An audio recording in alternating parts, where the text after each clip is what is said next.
So in this video, we'll look at the radial solution to the hydrogen atom.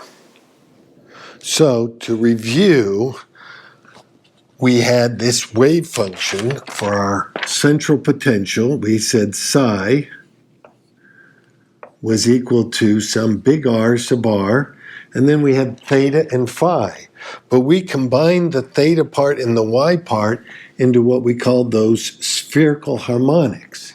And that spherical harmonic depended on the L quantum number and the m sub L quantum number, and it was a function of theta and phi. Remember, these spherical harmonics were functions on the surface of a sphere. And we this thing right here, this spherical harmonic, so spherical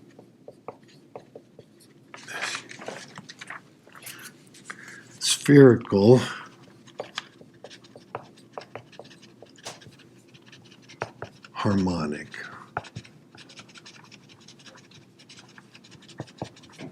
This y, we actually had the equation y sub L m sub L of theta and phi.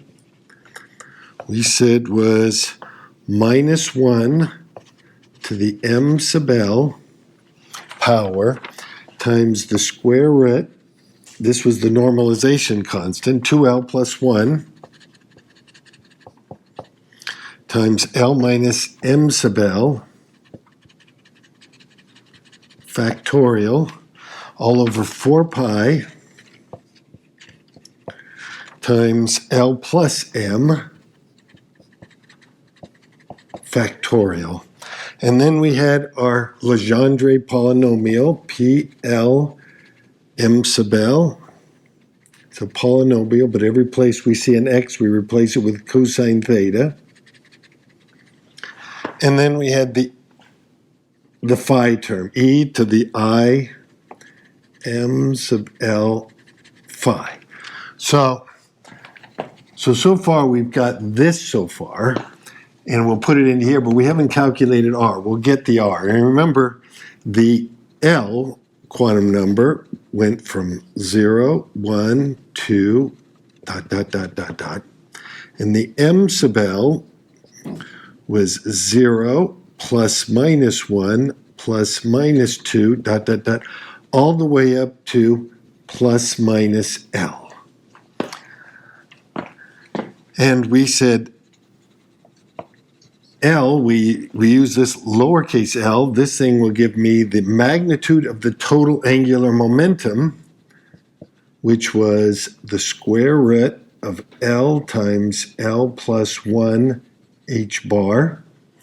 And this is responsible for the z component of the orbital angular momentum, which is m sub L h bar. And I think with the last one we ended up with, there's certain selection rules between going from a state in one quantum state to another quantum state. And we said the change in L is equal to 1, right here. That's the change in L. And the change in m sub L, when you're making a quantum jump, can either be 0 or plus or minus 1. I guess this could be plus or minus right here. So these are the selection rules right here. Okay. Now, what we're going to say right here, for the L equals 0 state, we're going to call that, probably seen that in chemistry, the S state. For L equal to 1, we call that the P state. For L equal 2, we call that the D state. For L equal to 3, we call that the F state. Okay, and then if they kept going on, they would just continue in alphabetic order, then G, H, right here. Okay, so this is, you've probably seen some of these letters over there. Matter of fact, just looking at the periodic table, you see S's and F's and D's and so on. There again, that's the L's right here. Okay. All right. So to find this R sub R, we got to come back to our big equation we had when we had separated out the R's from the theta part. Let me rewrite it. We ended up with 1 over R d dr times R squared d big R dr plus 2m R squared all over h bar squared E minus u of r. Okay, so there was our R parts, and then the last time we had written out, we had separated it from the theta part. Let me just put that part back in. We had minus 1 all over big theta times sine theta d theta of sine theta d big theta d theta, and then we had plus m sub L squared all over sine squared theta. This was when we had separated the theta from the R, and we set them both equal to a constant, and we picked that constant as L times L plus 1. It's the only time it worked. It's the only time we could solve this equation. And the solution to this equation right here was these Legendre polynomials right here. And then when I added on the phi part, that added this to it, and then normalizing it, that's what gave me this whole function right here. But what we want to do now is we want to solve when this is equal to L times L plus 1. So that's now what we're down to. And we might as well, now that we finally are down to where the U is, we might as well plug in the U for the hydrogen atom. Remember, U for a hydrogen atom is minus E squared all over 4 pi epsilon naught R. So there is our U. And so we'll just set this equal to L times L plus 1, plugging this in for U. But I think what I'll do is, to save one step, I'm going to multiply everything by big R. If we multiply everything by big R, this is gone. I'll have a big R here, and I'll have a big R over there. So I'm left over here with the derivative with respect to R squared d big R dr plus 2m R squared over h bar squared. We are multiplying by big R, so there's a big R in this term. Okay, and then we've got this term right here, which is E minus, but U is a minus, so it's plus E squared all over 4 pi epsilon naught R. And that equals the other side, L times L plus 1 times big R.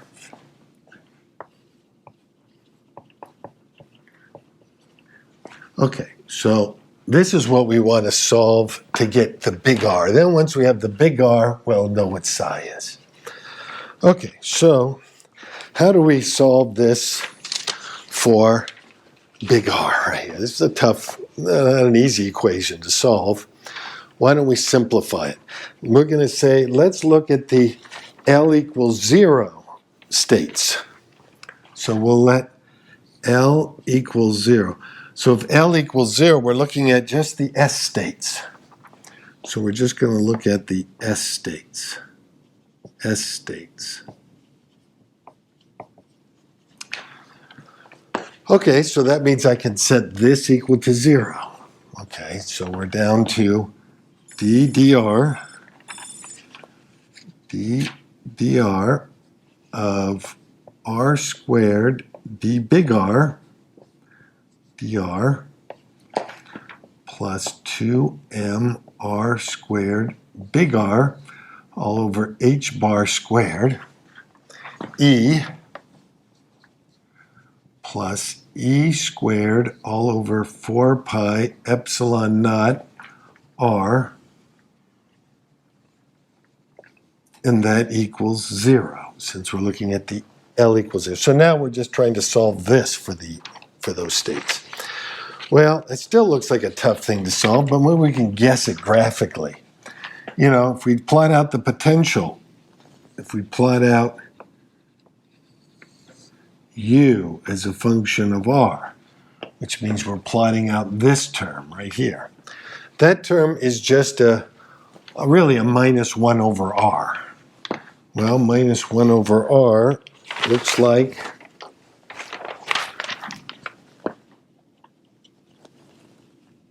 it's just going to go down like this. Okay, so there's my u as a function of r. And if I wanted to say what the energy is, since I'm looking at a pretty low L equals 0 state, we'll just say, okay, there's our energy right there. Okay. Now we wanted to see about what should the wave function look like? Well, we know it's got to go towards 0 when you go out to infinity, right there. And so, it looks like pretty much, it's going to have to do the same thing over here. This is r. You can't go negative r. That's the other side of the atom right here. So maybe that's pretty good for the lowest state right there. Well, if I had to guess at that green solution right here, that looks like an exponential decay right here. It looks like, why don't we guess at e to the minus alpha r. How about that? With a constant, a normalization constant. How about a? Suppose we guessed at that one right there. It looks like some exponential decrease right there. Well, how do we know if this is going to work or not? Well, we plug it in. We'll plug it into here, see if it works, see what we get. Well, looks like I need to take the derivative of this to plug it into here. So if I take the derivative of this, dr, if I take the derivative, it is a e to the minus alpha r times the derivative of what's up top, which is minus alpha. Okay, so that takes care of just this. Then we've got to multiply it by r squared to get what's in the parentheses. So r squared dr is equal to, I'm just multiplying that by r squared. I'll pull out the minus alpha a, and we got r squared e to the minus alpha r. So that takes care of this much of it. Then I got to take the derivative of that with respect to r. So now we're taking the derivative with respect to r of r squared dr. So I'm just taking the derivative of this with respect to r. Well, I'll factor out the minus alpha a. And then it looks like we have the product rule. First, r squared, derivative of the second, which is e to the minus alpha r times minus alpha, plus the second, e to the minus alpha r, times the derivative of the first, which is 2r.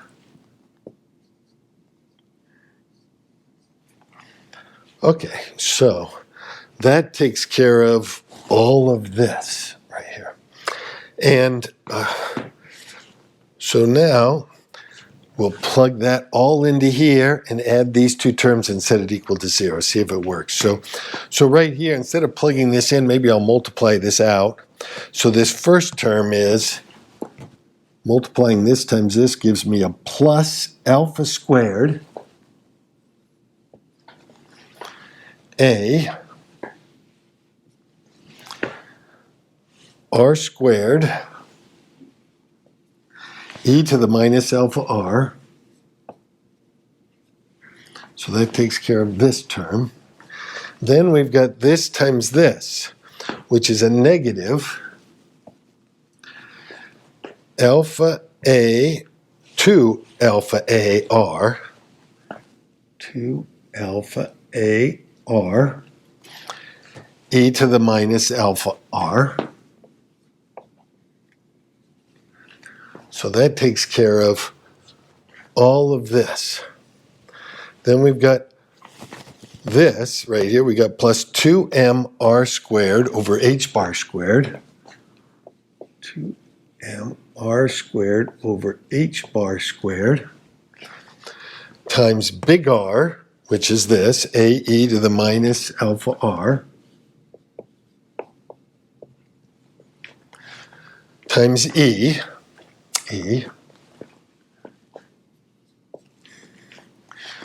And then the last term is plus 2m r squared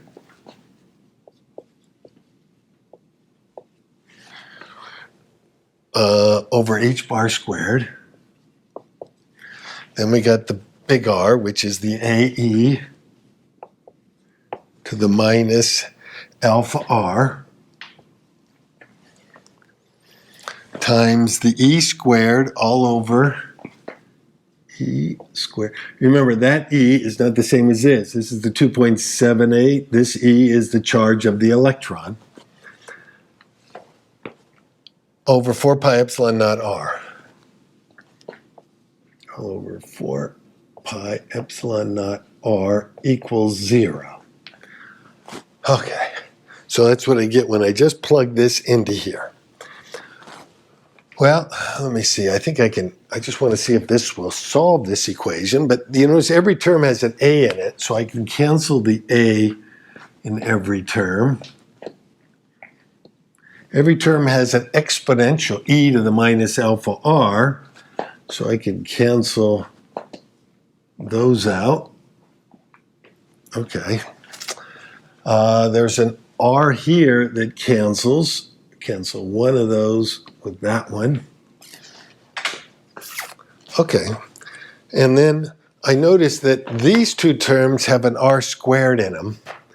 These two terms just have one r, little r in them. So I'm going to pull out the r squared out of the first of these two terms. So I got alpha squared. That's it right here. And then this one I get plus 2m over h bar squared. Okay.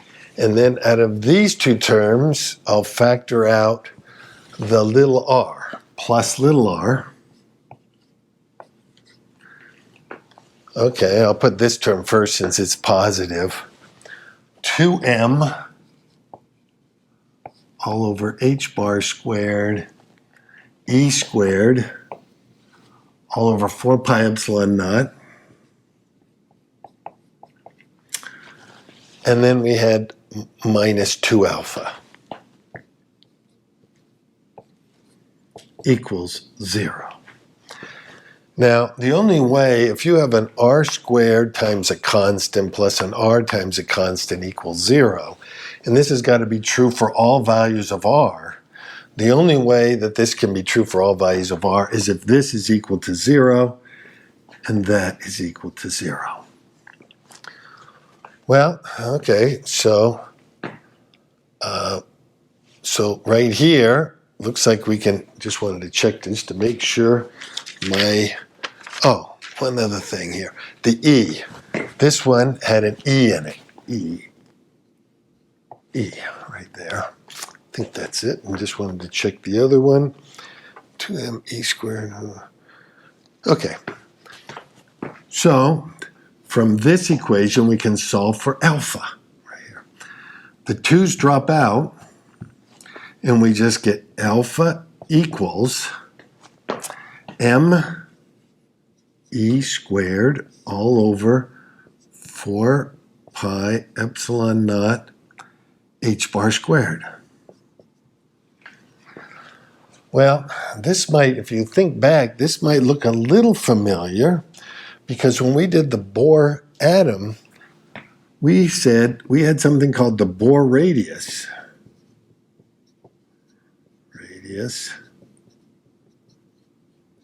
We called it A naught, and it was defined as 4 pi epsilon naught h bar squared all over me squared.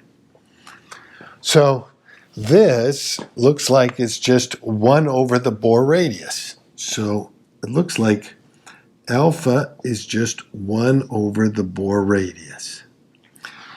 Well, that's good to know because it has to have units of 1 over length because I can't have units up here and I already have a unit of length with the r. Okay, and then we can come up to here and plug, well, we can plug this alpha up into here. Now we can get the energy of that L equals 0 state, that lowest. This is really the lowest state. Why? Because it has the least amount of wiggles. If I had more wiggles in there, it would be a higher state. Remember, the bigger the wavelength, the lower the energy. Okay, so if we solve for E here, E is equal to, since this is equal to 0, it's minus alpha squared h bar squared all over 2m. Okay, and then let's just plug in this thing squared up down into here. Okay, so if we just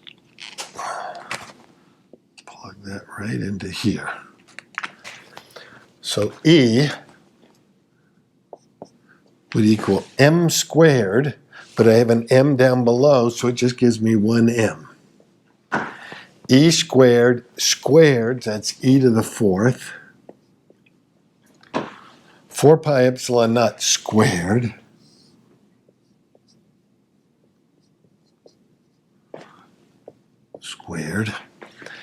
h bar, well, it's going to be, when I square it, it's h bar to the 4th, but I have an h bar squared in the numerator, so I just have an h bar squared in the denominator.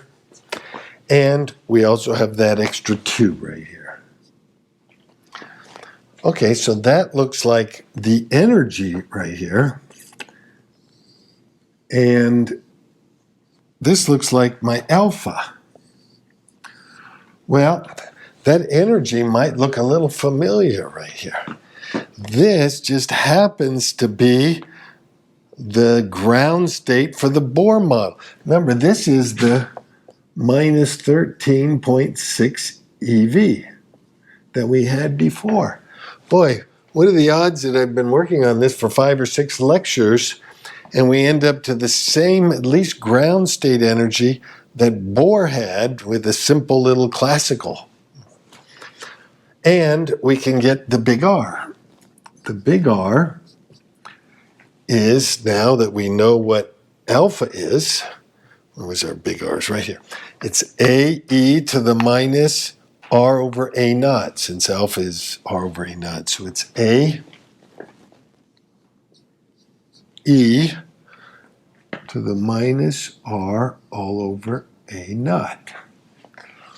So there is the big R. Now we still have to normalize it right here to get the A.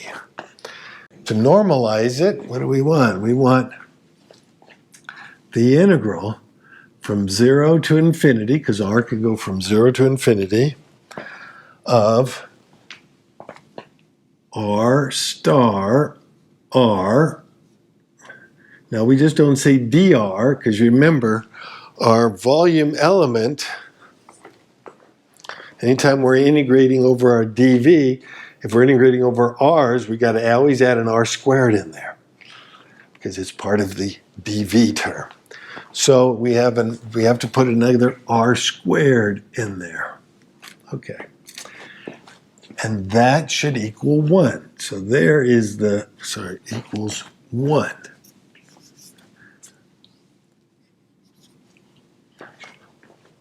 Okay, so let's plug in. This is our R we're plugging in. The star doesn't do anything because we're assuming this is all real. So what are we left with? We're left with a squared, because we're squaring this, so we end up with an a squared.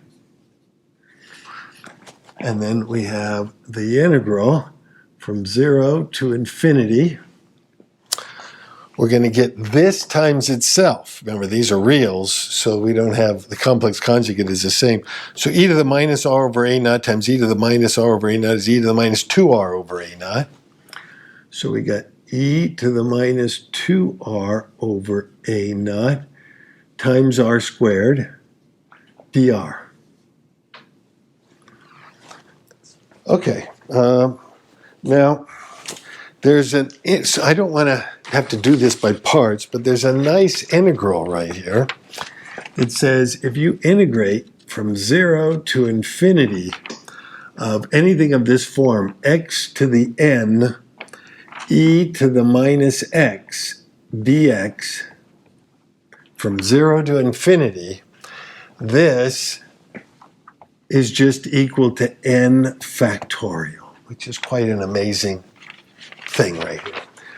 So we're going to use this a lot since we have a lot of integrals from 0 to infinity with an e to the minus x. So all I have to do is get this integral to look like that one up there. So why don't I let x be this? So I'm just going to let x equals 2r over a naught. So then I'll have an e to the minus x. And then I have to turn my r's and dr's into x's. So r, from this equation here, r is equal to x a naught all over 2. Or dr is equal to a naught over 2 dx. Okay, so now if I replace all three of these up into here, remember this integral is 1. So we get 1 is equal to a squared. And the limits of integration is still going to be the same because if r goes from 0 to infinity, x is also going to go from 0 to infinity. We get the r squared. We got that squared. I'm going to keep the x squared inside, but I'll bring out the a naught over 2 squared outside. Then we got e to the minus x. And then we get a dr, which I'll pull out the a naught over 2. And I'll keep inside the dx. Okay, so now you notice I have it in that form right there. And it looks like n is just 2 right here. So this whole integral is just 2 factorial, which is just 2 right there. Okay, makes life a lot easier. So this is just a squared. This is a naught over 2 cubed. Well, how about a naught cubed over 8?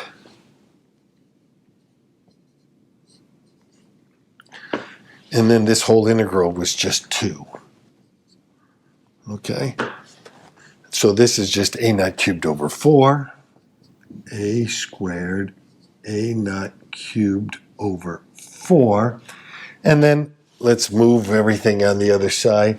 So it looks like it's a squared is equal to 4 over a naught cubed, or a is 2 all over a naught to the 3 halves. Okay, so now I know what a is. So I have now a normalized radial wave function for that S state. It's r equals a, which is 2 over a naught to the 3 halves times e to the minus r over a naught. E to the minus r over a naught. So there is my, this is probably going to have to be my lowest solution, lowest energy solution for the radial part. And we already got the energy for it too, which was right here, which is just, again, the ground state we got for the Bohr atom. Okay, so on the next one, we will now start to put this together and see what it looks like. Okay.